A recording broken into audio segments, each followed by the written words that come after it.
gabi dito sa aming inuupahang maliit na kwarto sa may Project 4, Quezon City, pero maliwanag ang paligid dahil sa mga Christmas lights na nakasabit sa bintana ng kapitbahay.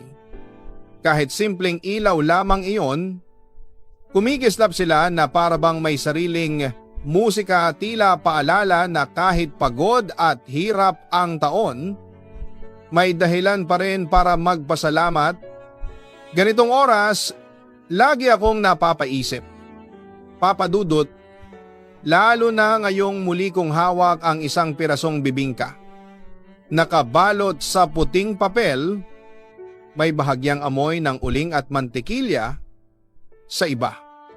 Normal lang ito tuwing Kapaskuhan. Pero sa akin, isa itong paalala ng araw na nagsimula ang kwento namin ni Ismael, ang lalaking hindi ko kailanman pinangarap, pero siya pala ang magtuturo sa akin kung paano magmahal ng totoo kahit wala siyang maipangako kundi kabutihan.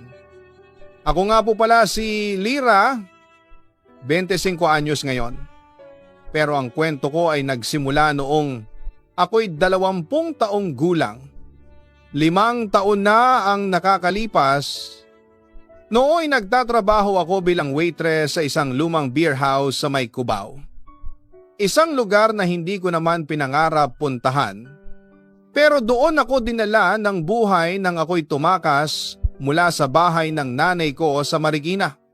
Hindi ko makakalimutan ang unang araw ko roon, ang amoy ng beer, ang makapal na usok ng sigarilyo, ang malalakas na sigawan ng mga lasing na customer. Sa umpisa, hindi ko kayang tumagal. Pero saan pa ba ako pupunta? Ako lang ang inaasahan ko. Walang bahay, walang pera, walang pamilyang masasandalan. Kaya tinanggap ko ang realidad. Doon muna ako hihinga. Doon ko muna pagkakasyahin ang pag-asa na natira sa akin.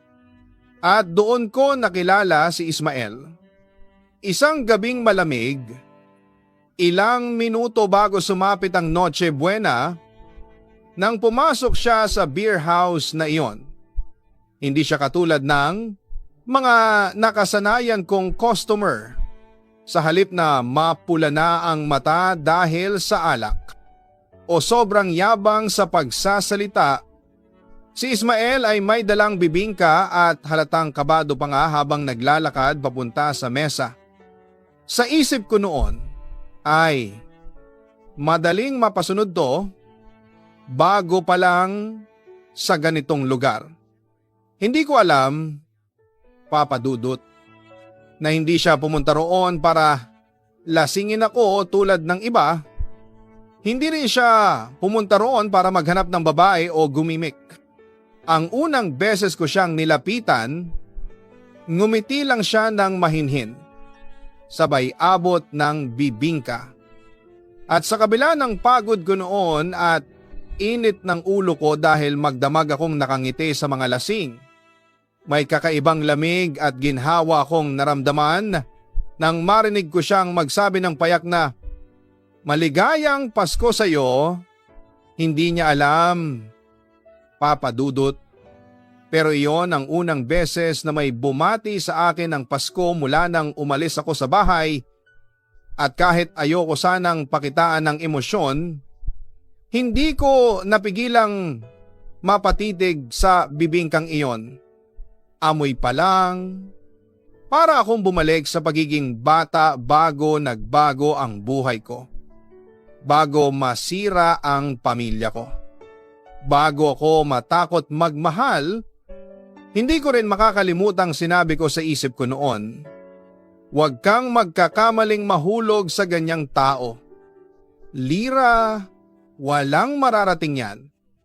Pero ang totoo, papadudot, doon pala magsisimula ang kwento naming hahawak sa puso ko ng higit sa 5 taon, ang kwento kung paano ako minahal ng isang lalaking hindi mayaman, hindi gwapo, Hindi perpekto pero may puso na kayang umako ng lahat ng sugat ko at kung paano ko rin natutunang mahalin siya sa paraang hindi ko akalaing posible at kung paano rin kami sinubok ng kapalaran ng kahirapan, ng sakit at ng panahon.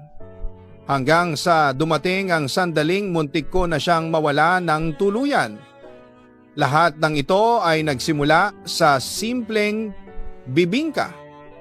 At ngayong muli ko itong hawak. Parang naririnig ko ang tinig niya. Payapa, mabagal, puno ng pag-unawa. Lira, kapag may nagbigay sa iyo ng mundong hindi mo inaasahan, ingatan mo. Papa Dudut, ito ang liham ko. Ito ang kwento ng isang babaeng natutong magmahal sa taong hindi niya inakala at sa kwentong ito, magsisimula tayo sa unang beses na dinala niya akong muli sa Pasko, ang Paskong nakalimutan ko ng damhin. Marahil ay iisipin ng mga tao na madali lang ang magmahal kapag bata ka pa. Marami pa raw oras, marami pang pagpipilian, at marami pang pagkakataon para magkamali, pero para sa kagaya kong si Lira, ang pag-ibig ay matagal ko nang isinara hindi dahil ayaw ko, kundi dahil takot akong maulit ang sakit. Lumaki akong may tatay na mahal ko. Siya ang unang lalaki na nagparamdam sa akin ng seguridad, respeto, at pagmamahal. At kung meron mang pinakamasakit na alaala ng kabataan ko, iyon ay ang huling gabing nakita ko siyang pumasok sa pinto at ang unang gabing nakita kong lumabas siya na hindi na bumalik habang hawak ko ang isang kahating bibingka. Simula noon, sinarado ko na ang pintuan sa pagmamahal ng kahit sinong lalaki. Para saan? Para maulit ko ulit ba ang pakiramdam ng pagpapalit? Para maramdaman ko ulit na hindi ako pinili? Kaya't nung tumakas ako mula sa bahay ng nanay ko, mula sa ingay, away, at panguusig ng aking stepfather, dala ko lang ang isang backpack na may 2 damit, isang picture frame, at isang pangakong binitawan ko sa sarili. Hindi ako magmamahal, hindi ako magtitiwala, hindi na ako aasa sa kahit sino. At doon ako dinala ng buhay sa isang lumang beer house sa Cubao, kung saan ang halakhak ay peke at ang ngiti ay binabayaran. Doon ako natutong maging bato. Doon ako natutong ngumiti kahit pagod. Doon ako natutong tumanggap ng pambabastos kahit ayaw ko. Kapalit lang ng kaunting kita, at sa loob ng halos 1 taon, walang sinumang lalaki, may pera man o lasing man, ang nakalapit sa pader na itinayo ko sa puso ko.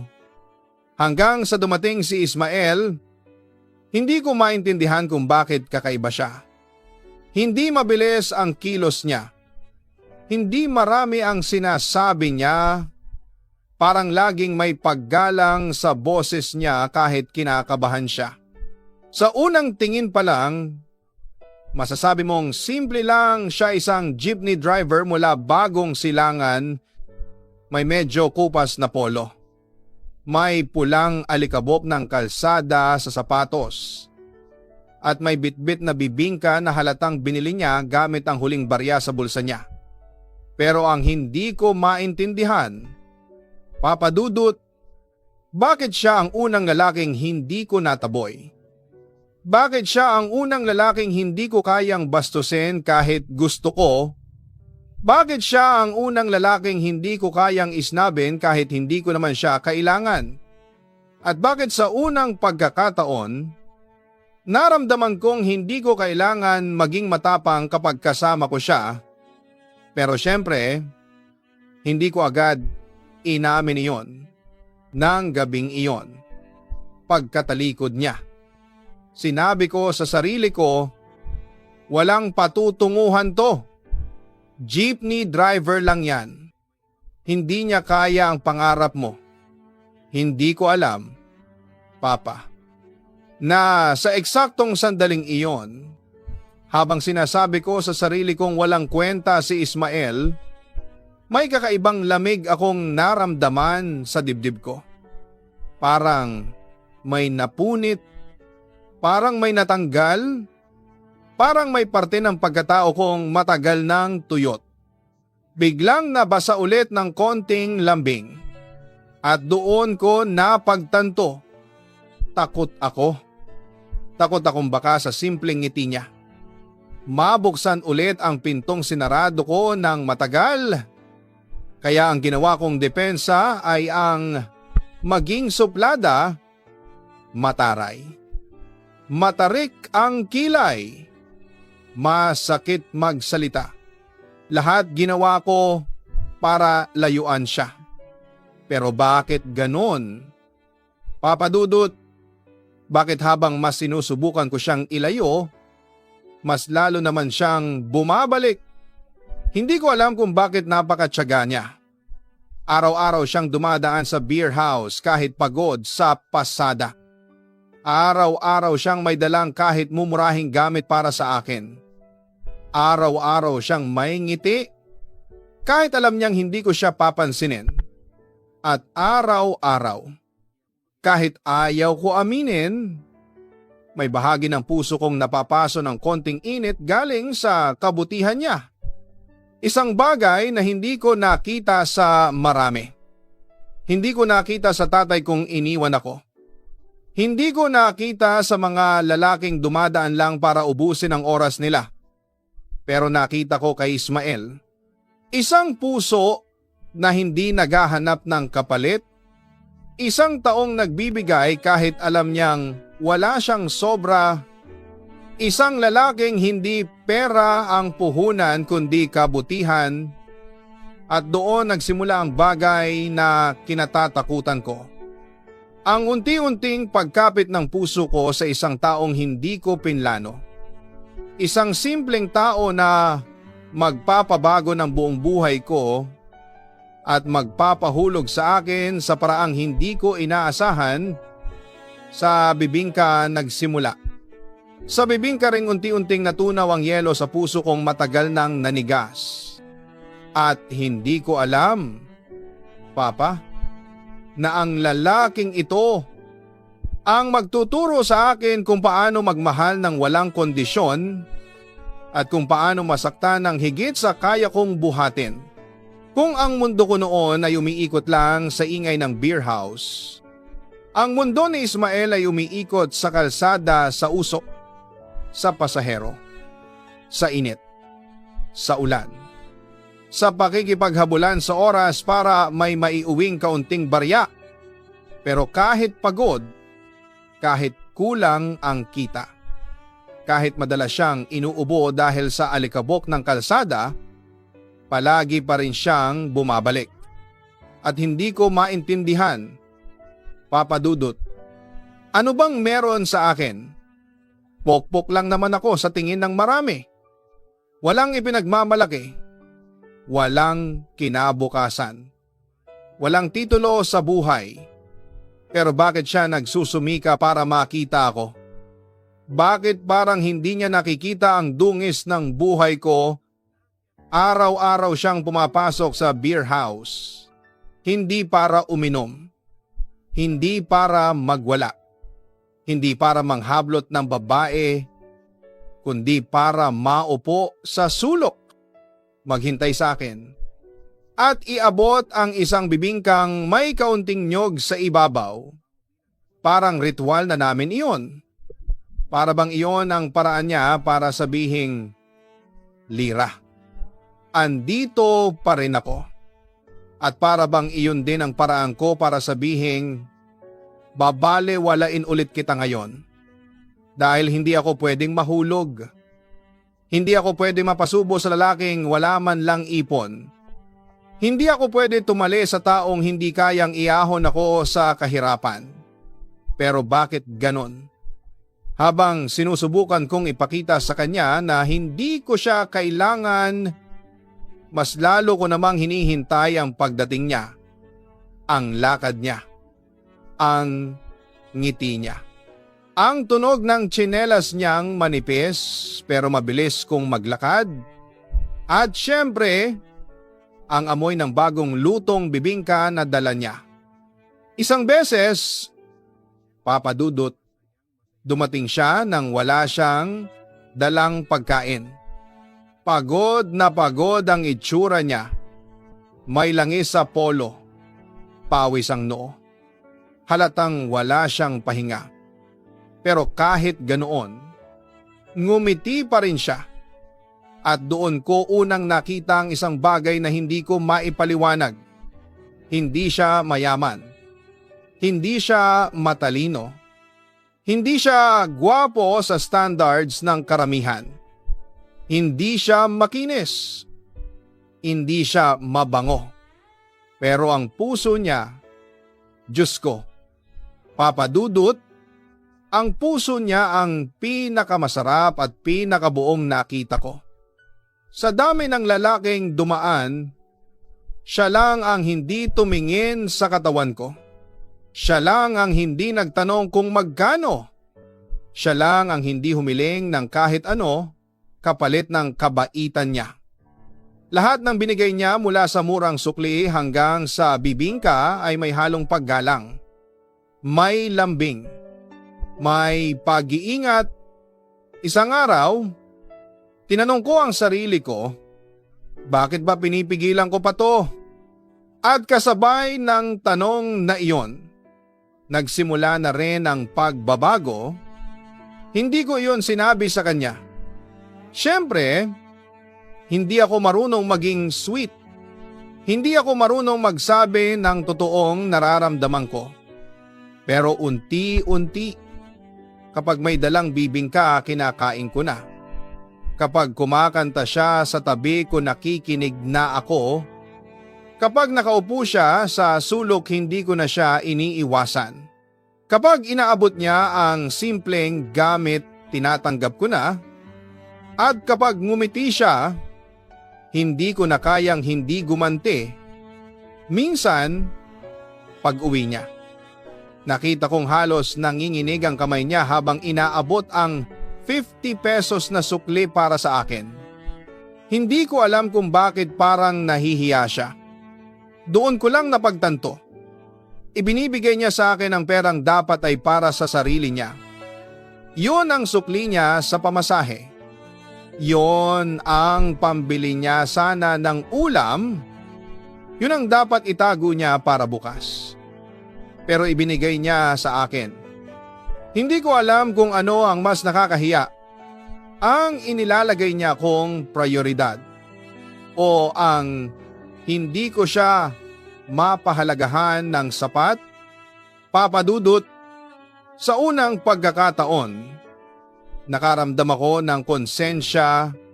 Hindi ko pala kayang itapon ang kabutihang inaalay niya. Hindi ko kayang balewalain ang pagsusumikap niya. At higit sa lahat, hindi ko kayang itulak palayo ang taong sa hindi ko inaasahang paraan ay unti-unting nagbubukas ng puso kong sinarado ko ng matagal. Pero sa kabila ng lahat ng ito, may isang malaking pader pa ring nakaharang sa pagitan namin. Siya ay isang lalaking may simpleng hanap buhay, samantalang ako ay isang babaeng nangangarap umangat at alam kong darating ang araw na kailangan kong mamili puso ko o pangarap ko. At doon magsisimula ang totoong laban. Sabi nila, kapag nagsisimula ka ng mahulog, takot ang unang kalabang darating. At oo, takot ang naramdaman ko. Takot na baka mali ang pinipili ko. Takot na baka lalo lang akong mabaon sa hirap. Takot na baka ang pag-asa kong makahanap ng mas maginhawang kinabukasan ay unti-unti kong sinisira sa pagpili sa isang lalaking simpleng-simple ang buhay, kaya kahit nagsisimula na akong maantig sa kabutihang pinapakita ni Ismael, sinadya kong layuan siya. Mas naging malamig ako. Mas naging isnab ako. Mas madalas kong sinasabi sa kanya, umuwi ka na. Wala ka namang mahihita dito, pero parang hindi niya naririnig. Papadudot, parang bingi siya sa pang-abnormal kong pagtrato. Kahit gaano ko siya kakunat na tinataboy, bumabalik pa rin siya. At mas kinaaasar ko pa, bumabalik siya na may ngiti. Isang gabing maulan, halos walang customer sa beer house. Wala nang tumutugtog na videoke. Amoy alak pa ang hangin kahit hindi na ganoon kaingay. At dumating siya basa, pagod at nanginginig. Bitbit niya ang bibingkan. Pero sa pagkakataong yun, sira na ang balat dahil nabasa sa ulan. Pwede mo nang itapon yan. Sabi ko sa kanya habang iniikot ang baso sa mesa. Akala ko matatauhan na siya. Akala ko mauubusan na rin siya ng loob. Pero ngumiti lang siya. Yung tipong ngiti ng taong hindi mahalaga ang bibingka. Dahil ang mahalaga ay nakarating siya kung saan ako naroon. Parang tumama ang isang bagay sa dibdib ko. At para takpan ang bigat na naramdaman ko. Naging mas maldita pa ako, Ismael. Hindi kita kailangang ligawan. Hindi ako babae para sa'yo. Hindi mo ako kayang buhayin. Pero imbes na masaktan, tumango lang siya. Tango na parang sinasabi niyang, alam ko. Pero gusto pa rin kitang mahalin at doon ko siya lalo tinaboy. Hindi ko gustong umasa siya. Hindi ko gustong umasa rin ako. Hanggang isang gabi, nagpahinga ang beer house. Tuliro ang lahat sa pag-inom. Si Tita Remy ay abala sa pag-aabot ng pulutan. Ako naman ay lumabas sandali para huminga. Doon ko siya nakita. Nakaupo sa gilid ng kalsada. Pagod na pagod. Halatang walang pahinga buong araw. May hawak siyang maliit na plastic. Nang lumapit ako, binuksan niya at naroon ang isang pulang rosas. Hindi mamahalin, hindi malago. Hindi mukhang bago. Pero bagong-bago sa puso kong sanay sa mga bagay na walang tunay na halaga para sa iyo, sabi niya. At doon, hindi ko napigilan ang tanong na matagal nang bumabagabag sa akin, Ismael, bakit ba ako? Madali lang sanang sagutin yon ng kahit sinong lalaki. Pero siya, nag-isip muna, huminga ng malalim, at saka tumingin sa akin na parang nilalakbay ang buong pagkatao ko. At sagot niya, kasi kahit sa mukha mong matapang, may lungkot na hindi mo alam paano dalhin. Gusto kong maging tahanan nun. Parang may humila sa loob ko. Hindi ako kumibo. Hindi rin ako ngumiti. Pero sa unang pagkakataon, hindi ko siya tinaboy. Hinayaan ko siyang umupo sa tabi ko. Hinayaan kong mahipo ng lamig ang balikat naming magkadikit. Hinayaan kong ang katahimikan namin ang magsabi ng hindi namin masabi ng gabing iyon. Papadudot, unang beses kong naramdaman na baka hindi lang pala siya kalinga, lambing o kabaitan. Baka pag-ibig na nga. Pero tulad ng bawat pag-ibig na nagsisimula, dumarating din ang pinakaunang pagsubok at iyon ay ang katotohanan. Hindi ko alam kung kaya ko siyang piliin sa tunay na mundo. Hindi ko alam kung sapat ang pagmamahal para buhayin ang pangarap na matagal ko nang hinahanap at sa pagitan naming dalawa, ako ang mas takot tumalon. Kung minsan, hindi mo mapapansin na unti-unti ka na palang bumibigay, hindi dahil mahina ka, kundi dahil sa dami ng sugat na tinahi ng isang tao. Ay nakakalimutan mong matagal ka nang umaasa na may darating na ganitong klase ng pagmamahal. At sa kaso ko, iyon ay si Ismael. Habang tumatagal, napapansin kong hindi na ako ganoon kabilis manduro, manaway, o mambara sa kanya. Kapag pumapasok siya sa beer house, hindi ko man aminin, bumabagal ang oras ko. Parang may lumalamig na hangin sa paligid kahit pawis at ingay ang umiikot. At ang nakakatawa, Papadudot, ako pa mismo ang naghihintay na bumukas ang pinto. Ako pa ang umaasang lilitaw ang ngiti niyang parang laging pagod pero payapa. Isang gabi, halos 12:00 na. Hindi pa dumarating si Ismael. Hindi ko inaamin sa sarili kong nag-aalala ako, pero kabisado ko na ang oras niya. Kaya nang pumasok siya bandang hating gabi, paawis, pagod, at halatang pagod sa pasada, hindi ko napigilang tanungin. Bakit ang tagal mo? Tiningnan niya ako ng may halong pagod at tuwa. Na-flat kasi yung jeep. Sayang. Dapat sana may dalang bibingka ngayon. At doon ako tumawa ng mahina. Yung tawa na pilit kong tinatago. At sa unang pagkakataon, ngumiti ako. Hindi bilang waitress, kundi bilang babaeng natutuwa na dumarating pa rin siya. Kinabukasan, dumating si Ismael na may dalang hindi ko inaasahan, hindi bibingka, hindi kape, hindi rosas, kundi isang maliit na supot ng mga gamit pambahay para sa babae.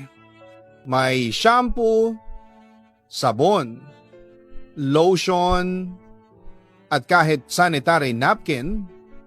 At sabi niya, para hindi mo na problemahin. Hindi ko alam kung kikiligin ako o maiinis dahil alam niyang wala akong pambili ng ganito minsan. Pero higit sa lahat, naramdaman kong iniintindi niya ako. Hindi niya ako minamahal sa paraan na sinanay ako ng mundo sa pa-cute, sa paporma, sa paporma. Minamahal niya ako sa paraang hindi ko nakasanayan, tahimik, tapat, totoo. At sa gitna ng mga gabing dumadalaw siya, sa gitna ng mga gabing ako lang ang kausap niya, sa gitna ng mga gabing pagod na pagod siya pero dumadaan pa rin, unti-unti kong naramdaman ang bagay na ayaw ko sanang tanggapin, mahal ko na siya. Hindi ko alam kung kailan nagsimula. Kapag ba inaabot niya ang bibingka, kapag ba sinasabihan niya akong magpahinga, kapag ba tinitingnan niya ako na parang hindi niya nakikita ang dungis ng mundong kinalalagyan ko. Pero mahal ko na nga siya. At habang mas lumalalim ang damdamin ko, mas lumalalim din ang takot ko. Hindi ko alam kung paano magmahal ng hindi natatakot masaktan. Hindi ko alam kung paano maging masaya nang hindi iniisip ang bukas. Hindi ko alam kung paano pipiliin si Ismael kung ang pangarap ko ay taliwas sa realidad namin. Dahil si Ismael, walang malaking kita, walang bahay na magarbo, walang sasakyang mamahalin, Walang pangako ng marangyang kinabukasan. Ang meron lang siya, ang puso niyang tapat sa akin. At ang kabutihang hindi ko matutumbasan, at minsan doon ka mas natatakot. Paano kung masaktan ko siya? Paano kung hindi ko mapantayan ang pagmamahal niya? Paano kung ako ang umalis? Katulad ng lahat ng takot ko sa buhay at sa tindi ng pagkalito ko, isang gabi, nagkaroon ako ng malinaw na araw. Umuwi siyang pagod na pagod. Halatang nasiraan ng jeep. Madungis ang suot. May grasa ang kamay. Pero pagbukas ng pinto, ngumiti siya sa akin. Isang simpleng ngiti. Papadudot, isang ngiti na parang sinasabi, Magda, nandito pa rin ako. At doon ko napatunayan ang hindi ko maamin kahit kanino. Kahit sa sarili ko. Wala na akong ibang gusto kundi ang pagod niyang ngiting iyon. Gabi-gabi, habang buhay. At iyon ang araw na tuluyang bumagsak ang pader sa puso ko. Hindi ko pa siya sinagot. Hindi pa ako tumataya. Pero sa loob ko, alam kong siya na ang pipiliin ko. Kahit anong takot pa ang humabol. Kapag natatakot ang isang tao, minsan ang unang instinct niya ay hindi lumaban, kundi tumakbo. At doon nagsimula ang pinakamalaking kasalanan ko kay Ismael habang mas lumalalim ang nararamdaman ko sa kanya. Mas nagiging malinaw ang dalawang bagay sa isip ko. Una, hindi ko kayang mabuhay muli sa hirap. Ayoko na ng buhay na walang kasiguraduhan. Ayoko ng araw-araw ay pangambang baka bukas wala kaming pera pambili ng bigas. Pangalawa, si Ismael, ang lalaking mahal ko, ay hindi kayang ibigay ang buhay na pinapangarap ko at dahil doon, papadudot, unti-unti ko siyang iniwasan. Hindi ko sinasagot ang mga tanong niya. Hindi ko na pinapansin ang pagdalaw niya. At kapag dumating siya sa beer house, hindi ko na siya tinatabihan. Nakita ko sa mga mata niya ang pagkalito. Yung tanong na hindi niya masabi, may ginawa ba akong mali? Pero hindi ako nagbigay ng sagot. At sa bawat pag-iwas ko, sa bawat paglayo ko, sa bawat pangungusap na pilit kong pinapatid, pakiramdam ko ay ako ang pinuputol, hindi siya. Pero bakit ko ginawa? Dahil sa isip ko, hindi sapat si Ismael, hindi sapat ang 50 pesos, hindi sapat ang bibingka, hindi sapat ang jeep, hindi sapat ang munting pangarap niya. At sa tuwing naiisip kong habang buhay ko siyang magiging kasama, habang buhay kong kakainin ang limitasyon niya, natatakot ako. Hindi dahil mahirap siya, kundi dahil iniisip ko, ano ang magiging kinabukasan ko kung pipiliin ko siya. Kaya tumakbo ako. Papadudot, tumakbo ako palayo sa kanya, palayo sa nararamdaman ko. Palayo sa posibilidad na maging masaya ngunit walang kasiguraduhan. Gabi noon, walang gaanong customer, tahimik ang beer house. Pumasok si Ismael. May dalang bibingka na nakabalot pa sa dahon. Amoy ko agad ang margarina at niyog. Ang amoy na lagi kong inaabangan dati, pero pilit kong iniiwasan ngayon. Ngumiti siya. Payat na ang mukha, halatang pagod at puyat. Pero may dala pa ring pag-asa. Magda, mahinang sabi niya, hindi ako lumingon. Hindi ako umimik. Pero naramdaman ko ang paglapit niya, ang paghinga niyang mabigat, at ang boses na halos pabulong. Kung may nagawa akong mali, sabihin mo lang. Ayoko kang mawala ng hindi ko alam kung bakit. At doon, Papa Dudut, untog ang konsensya ko. Pero pinigilan ko, pinilit kong maging bato. Wala. Ang sagot ko, trabaho lang ako rito. Huwag mo akong gawing special. At doon ko nakita yung pagtama ng salita ko sa puso niya. Yung unti-unting pagyuko ng balikat, yung pagkawala ng ningning sa mata niya, at sa wakas, tumango siya, tumalikod. Lumabas ng beer house. At iyon ang huling gabing pumunta si Ismael. Pagkaraan ng ilang linggo, walang Ismael. Walang bibingka. Walang rosas. Walang kape. Tahimik. At sa katahimikang iyon, doon ko naramdaman ang bagay na hindi ko inaasahan. Hinahanap ko siya. Hinahanap ko yung ingay niya. Hinahanap ko yung pagtingin niya. Hinahanap ko yung bawat pag-abot niya ng maliit na bagay na puno ng malasakit. At habang mas hinahanap ko siya, mas lumalalim ang guilt ko. Sino ba ako para tanggihan ang taong buong puso ang pagmamahal? Sino ba ako para husgahan siya dahil mahirap siya? Sino ba ako para pumutol ng pag-asa ng taong tapat sa akin?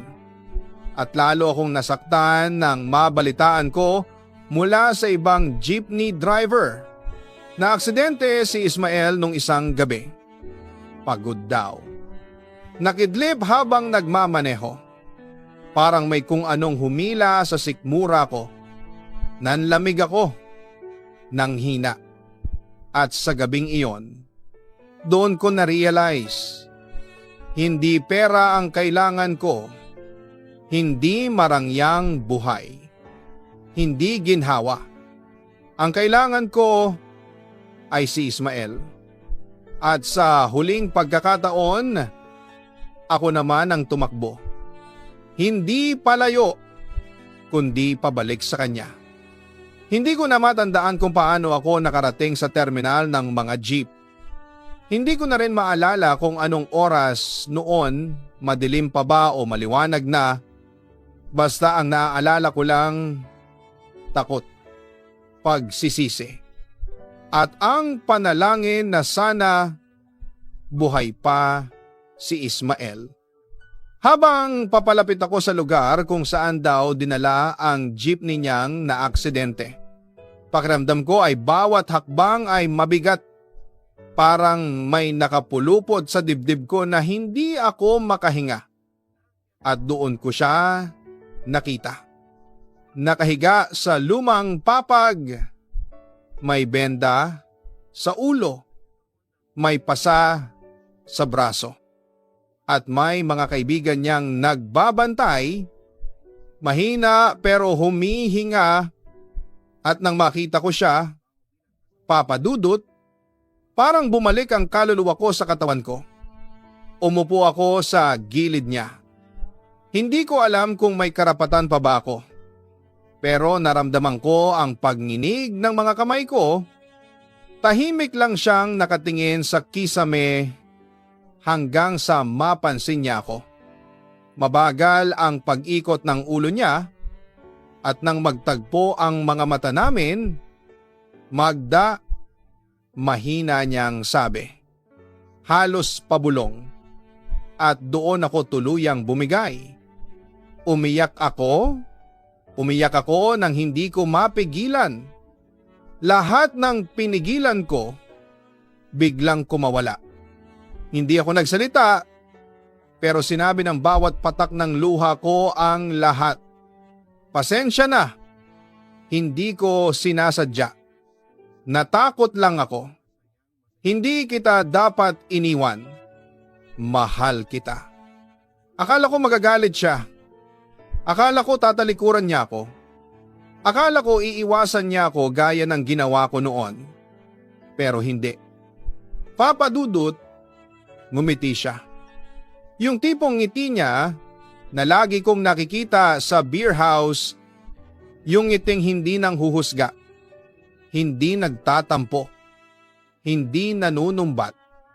Isang simpleng ngiti na ang ibig sabihin ay, nandito pa rin ako. At sa munting lakas na natira sa katawan niya, inabot niya ang kamay ko, mahina pero totoo. At doon niya binitawan ang mga salitang hindi ko makakalimutan habang buhay. Akala ko, hindi mo na ako babalikan. At doon ko nasagot sa wakas, hindi sa salita, kundi sa pagyakap ko sa kanya. Hindi na kita iiwan. Simula noon, ako na ang nagbantay sa kanya. Ako na ang nag-aabot ng tubig. Ako na ang naglalagay ng gamot. Ako na ang nag-aayos ng kumot niya. At sa bawat araw na lumipas, mas lalo kong nakita ang bagay na hindi ko nakita noon, na ang pinakamayaman na lalaki ay hindi yung may pera, kundi yung marunong magmahal. Hindi naman kailangan ni Ismael ng isang babaeng mayaman. Hindi niya kailangan ng magarang bahay. Hindi niya kailangan ng marangyang buhay. Ang kailangan niya ay isang taong hindi siya iiwan. At doon ko na-realize. Papa Dudut, hindi pera ang tunay na seguridad, kundi tao.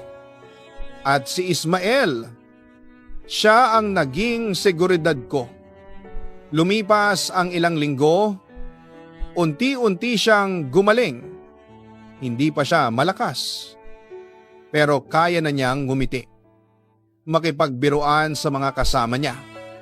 At minsan, makatitig sa akin ng matagal isang gabi. Habang binabalikan ko ang lumang bibingka na binili ko sa tindahan. Umupo ako sa tabi niya. Kinain namin iyon ng tahimik, walang salita, walang drama. Hanggang sa maramdaman ko ang marahan niyang paglapit at sa pinakadahan-dahang paraan, hinalikan niya ako sa pisngi. Mainit, mabagal, mabait, at doon ko naramdaman ang tibok ng puso ko na parang noong unang beses ko siyang nakilala. Sa wakas. Papa Dudut, hindi na ako takot. Hindi na ako nagtatago. Hindi na ako umiiwas sa katotohanan. Eto na iyon, si Ismael. Siya ang pipiliin ko. Hindi dahil wala na akong iba, kundi dahil siya ang gusto kong piliin araw-araw. At doon nagsimula ang bagong kapalaran naming dalawa. Madalas kong marinig noon na ang pag-ibig ay hindi parang loto, hindi mo ito matatamaan dahil lang sa swerte. Kailangan mo itong alagaan, panindigan, paghirapan. At ngayong naaalala ko ang pinagdaanan namin ni Ismael, oo, tama nga sila. Hindi kami nabuo dahil sa swerte, kundi dahil hindi kami sumuko. Pagkalipas ng 2 buwan, tuluyan nang nakalakad si Ismael. Hindi pa ganoon kalakas, pero sapat para makabalik sa pamamasada. Pero bago siya makabalik sa kalsada, Tinawag niya ako sa gilid ng maliit na barong-barong ng kanyang kuya. Magda, mahina pero malinaw ang tinig niya. Hindi kita pipigilan kung gusto mong bumalik sa dati mong trabaho. Hindi rin kita pipilitin na manatili dito sa buhay ko. Tumango ako. Nakikinig lang. Ang akin lang, kung may babalikan ka man, sana hindi mo kalimutan na may isang tulad kong handang maghintay at natigilan ako, hindi na ako umiwas. Kagaya ng dati, hindi ko na siya iniwan sa ere. Kagaya noong una. Bagkus. Tumingin ako sa kanya at sinabi ko ang unang katotohanang matagal ko nang tinatago sa sarili ko. Wala akong babalikan. Wala na akong hinahanap na iba. Ikaw na. At doon niya ako niyakap ng mahigpit. Yung yakap na parang may pinapalaya lahat ng takot. Lahat ng sakit. Lahat ng nakaraan. Hindi na ako bumalik sa beer house. Hindi na rin ako naghanap ng trabahong magpapahaba ng gabi ko. Gusto ko ng tahimik na buhay. Yung kayang isandal ang pagod ko sa taong marunong magpahalaga at doon ako nagsimulang maglako ng kakanin kasama ang pinsan ko, puto, suman, bibingka at minsan turon araw-araw. Sinasamahan ako ni Ismael bago siya bumiyahe. Kahit abala, kahit pagod, lagi siyang may oras sa akin. At tuwing nakikita ko siyang nag-aabot ng tubig, nag-aayos ng bilao ko, o nagpipinta ng maliit naming kariton, doon ko naiintindihan ang isang bagay. Ang pag-ibig ay hindi laging enggrande. Minsan, nakikita mo ito sa mga maliliit na bagay na walang kapalit, isang ngiti, isang simpleng pag-alalay, isang presensya. At si Ismael, araw-araw niya iyong ginagawa. Pagdating ng huling bahagi ng taon, naging usapan sa aming dalawa kung saan papunta ang relasyon namin. Hindi siya nagmamadali. Hindi siya humihingi ng sobra. Ang gusto lang niya, sigurado ako. At isang gabi habang nag-aayos kami ng mga natirang bibingka, nagulat ako sa sinabi niya. Magda, kung papayag ka, gusto kong mag-ipon para sa maliit na bahay, kahit barong lang, basta atin. Ayoko nang maghintay ng aksidente para masabi ko na mahal kita. Hindi ako nakasagot agad. Hindi dahil hindi ko gusto, kundi dahil hindi ko akalain na may lalaking pipili sa akin ng ganito katotoo. At doon ko siya niyakap. Mabagal, mahigpit, may pasasalamat at sabay naming binuo ang pangarap na hindi kailanman sumagi sa isip ko noon. Isang tahanan, isang buhay na simple, isang pamilyang hindi perpekto pero buo. Pagsapit ng Pasko, inanyayahan niya akong sumama sa pamilya niya. May kaunting handa, isang maliit na litson manok, pansit, at ilang puto na ako ang gumawa. At habang pinapanood ko silang nagtatawanan, sa ilalim ng ilaw na halos pundi na, napangiti ako nang hindi ko mapigilan. Hindi ito marangya. Hindi ito kasing kinang ng mga gabing nakasanayan ko noon. Pero papadudot, ito ang unang gabing hindi ko naramdaman ang pag-iisa. At nang mahulog ang ulo ko sa balikat ni Ismael, bulong niya sa akin, "Salamat sa nagpili sa akin? At ang sagot ko, matagal na kitang pinili. Ngayon ko lang inamin, mga kabarangay, hindi madaling magmahal, hindi madaling magtiwala, at pinakamahirap ay ang magpatawad, lalo na sa sarili. Pero kung minsan, ang tao palang iniiwasan mo, siya ang magtuturo sa iyo ng tunay na halaga. Hindi kayamanan, hindi karangyaan, kundi ang uri ng pagmamahal na hindi mo kailanman natikman sa mundong puro ilaw at ingay. Si Ismael ang nagpakita sa akin na ang pag-ibig ay hindi dapat ikahiya, dapat itong ipaglaban, at hanggang ngayon kasama ko siyang nagtitinda tuwing umaga, nagpapahinga tuwing tanghali, at nangangarap tuwing gabi. Hindi ko man alam ang magiging bukas namin, pero sigurado ako sa isang bagay. Kung saan naroon si Ismael, doon ang tahanan ko. Maraming salamat, Papa Dudut, at sa mga nakikinig, huwag niyong hayaang mauna ang takot kaysa pag-ibig. Baka ang hinihintay mong forever, nasa harap mo na. Hindi mo lang pinapansin, Magda.